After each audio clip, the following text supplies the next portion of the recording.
everyone, welcome to SJ Infinity Maths.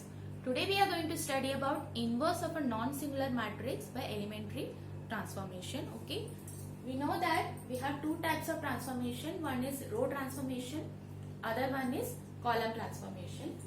Non-singular matrix here represents that the determinant should be non-zero. Inverse can be found out only when the matrix is non-singular, that is the determinant should be non-zero. Now let us see how to determine the inverse of a non-singular matrix using elementary transformation. We have two types over here. The first type is A inverse equal to I. If your equation is of the form A inverse equal to I. Here A quantity is known, I is also known, that is your identity matrix is also known. You need to calculate only A inverse. Let us first apply row transformation over here.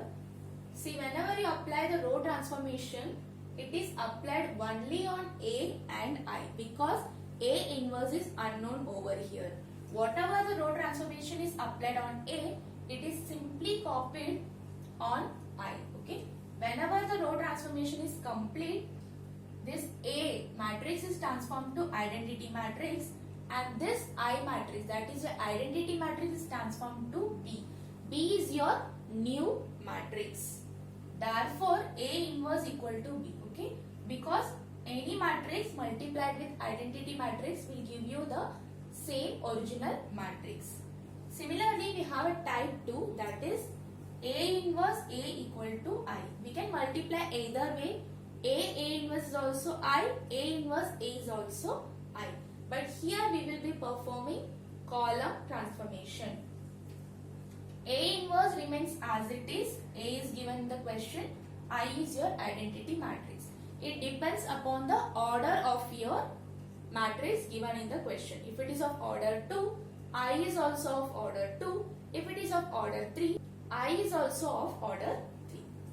So we get A inverse I equal to B. Therefore, A inverse is equal to B. Okay. So these are the two ways to find out the inverse of a non-singular matrix, either by row transformation or by column transformation. It is up to you whether to perform row transformation or column transformation. Mostly row transformation is easier to follow unless it is mentioned in the question to follow column transformation. Now let us see how to reduce the given matrix into an identity matrix. Now let us go through about an illustration on how the types are being used.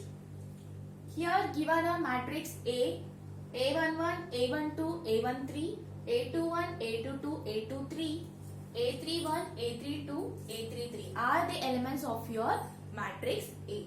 This is to be transformed into I3 because A is a matrix of order 3 by 3, hence it should be changed into an identity matrix of order 3 by 3, that is 1 0 0 0 1 0 0 0 1. Here we are going to perform row transformation. A similar way can be followed for column transformation. Let us see how. The first one is we have to reduce A11 to 1, that is this A11 element to 1. The second step is reduce A21 and A31 to 0. This A21 and A31, that is the elements below A11 are transformed into 0. Then reduce A22 to 1.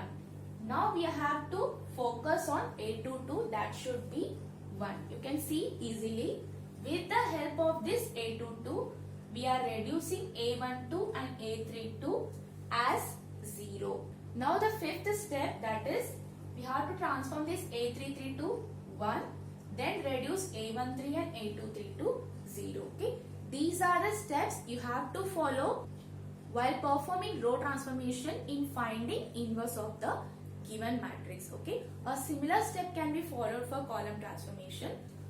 But first we will get ourselves thorough with row transformation in finding the inverse of a matrix. Okay. So in the next video we can solve problems based upon this topic. Thank you.